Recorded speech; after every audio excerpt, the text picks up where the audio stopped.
आपण पाहत आहात देऊळगाव राजा लाईव्ह. अनुसूचित जातींच्या आरक्षणाच्या उपवर्गीकरणाविरोधात देऊळगाव राजात सोमवारी जुलै 13 शेकडो समाज बांधवांच्या उपस्थितीत भव्य महामोर्चा काढण्यात आला.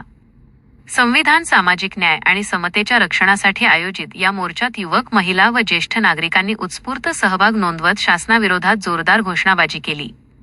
डॉक्टर बाबासाहेब आंबेडकर यांच्या पुतळ्यापासून निघालेला मोर्चा शहरातील प्रमुख मार्गाने बसस्टँड चौकात पोहोचला. त्यानंतर मोर्चेकऱ्यांनी तहसील कार्यालयावर धडक देत तहसीलदारांमार्फत मुख्यमंत्री यांच्याकडे सविस्तर निवेदन सादर केले.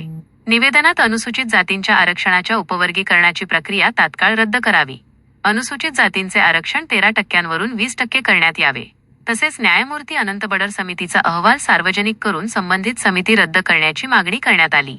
याशिवाय अनुसूचित जाती समाजाचा सामाजिक, शैक्षणिक व आर्थिक सर्वेक्षण करून त्या आधारे विकासात्मक उपाययोजना राबविण्याची, विद्यार्थ्यांसाठी शिष्यवृत्ती, वसतिगृहे, कौशल्य विकास व उच्च शिक्षणाच्या सुविधा वाढविण्याची मागणीही निवेदनात करण्यात आली आहे.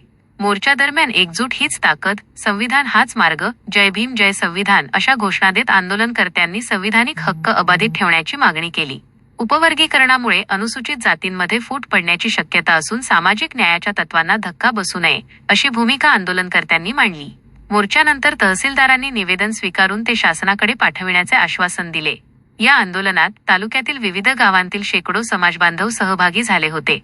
आंदोलन शांततेत व शिस्तबद्ध वातावरणात पार पडले. देऊळगाव राजा लाईव्ह साठी राजेश पंडित.